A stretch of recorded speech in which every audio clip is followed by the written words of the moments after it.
देखिए मैं तो नहीं लगवाऊंगा अभी वैक्सीन, मैंने अपनी बात कह दी, और वो भी बीजेपी लगाएगी उसका भरोसा करूंगा मैं? अरे जाओ भाई, अरे अपनी सरकार आएगी सबको फ्री वैक्सीन लगेगी। कोरोना की वैक्सीन आई और अखिलेश यादव हो गए ट्रोल। ट्रोलिंग की वजह यह है कि अखिलेश यादव ने कोरोना वैक्सीन को लेकर जो बयान दिया उसके बाद बीजेपी की पूरी टीम उन्हें ट्रोल करने में जुट गई। आखिरकार अखिलेश यादव ने इस मामले पर बयान क्या दिया था, पहले आप उसे सुनिए।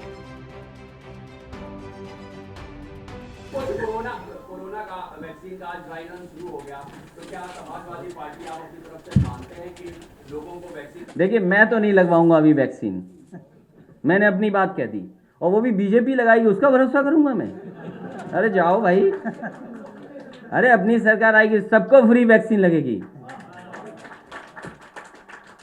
हम बीजेपी का वैक्सीन नहीं लगवा सकते। भाई आप खुद बताइए ना, आप खुद सोचिए, जिस सरकार ने ताली थाली और हेलीकॉप्टर उड़ाए हों अस्पतालों पे, क्या जरूरत है इतनी बड़ी चेन की?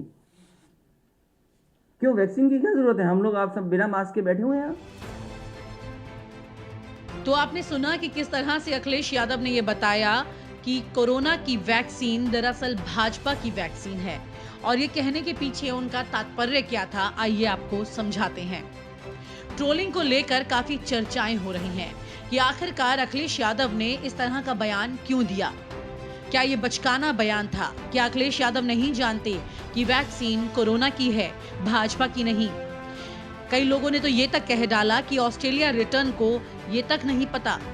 लेकिन आप इस बयान को सुन चुके हैं, अब आपको समझाते हैं सीधे सीधे साफ शब्दों में कि आखिरकार अखिलेश यादव के बयान का क्या तात्पर्य है।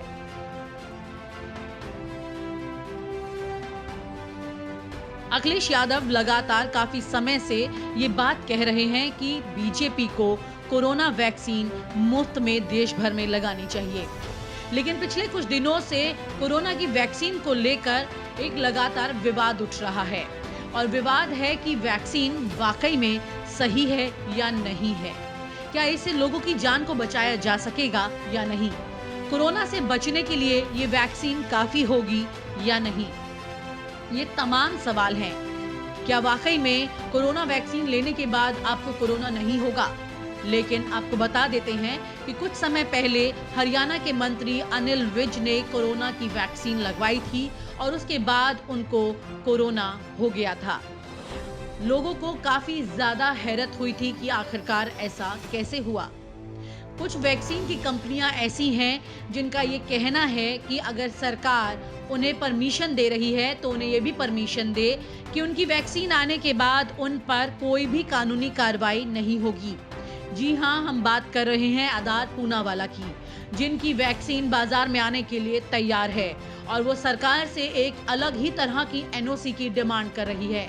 उनका कहना है कि सरकार उनकी वैक्सीन आने से पहले उनको ये तसल्ली जरूर दे दे कि कोई भी उन पर कानूनी कार्रवाई 2 साल तक ना कर सके, और वैक्सीन लेने के बाद भी लोगों को मास्क लगाना होगा और सोशल डिस्टेंसिंग का पालन करना होगा।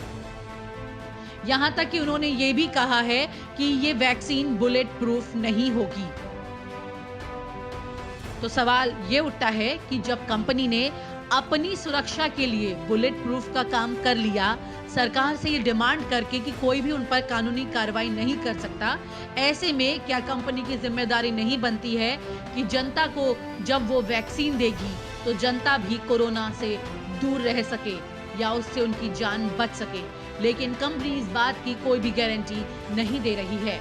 यहाँ तक कि उन्होंने ये भी कहा है कि उनकी वैक्सीन शुरुआती चरण में लोगों को मुफ्त लगेगी, जो कि कोरोना वॉरियर्स हैं उनके लिए, और इसके बाद वैक्सीन की कीमत 200 रुपए हो जाएगी और बाद में ये कीमत 1000 रुपए तक पहुंच जाएगी। तो ऐसे में पूरे देश की जनता को कोरोना वैक्सीन लगाने के लिए पैसे देने होंगे। अखिलेश यादव ने सीधे सीधे तौर पर अपने बयान में ये कहा, और आपने सुना भी, कि अगर वैक्सीन आ रही है तो वो फ्री होनी चाहिए, और इस वैक्सीन पर वो विश्वास नहीं करते हैं, इसलिए ये बीजेपी की वैक्सीन है, ऐसा उनके कहने का मतलब था। अब आप समझ चुके होंगे कि सरकार जिस वैक्सीन को बाजार में ला रही है, अगर खुद कंपनी अपनी सुरक्षा को लेकर के चिंतित है और बाजार में अपने बुलेट प्रूफ जैकेट के साथ उतरना चाहती है, तो ऐसे में खतरा ज्यादा किसको है, जनता को या फिर उस कंपनी को जो कि कोरोना वैक्सीन लेकर बाजार में आ रही है। जाहिर है कि अगर सरकार कंपनी की सुनिश्चितताएं कर दे तो उसे जनता को भी हौसला और ये तसल्ली देनी होगी कि वाकई में वैक्सीन के बाद वो कोरोना से बच सकेगी। लेकिन इस पर भी अभी एक बड़ा सवालिया निशान खड़ा हो रहा है।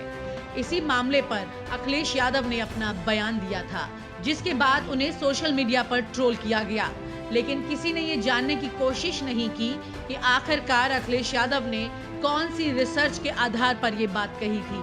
उसी आधार को हमने आपको समझाया है।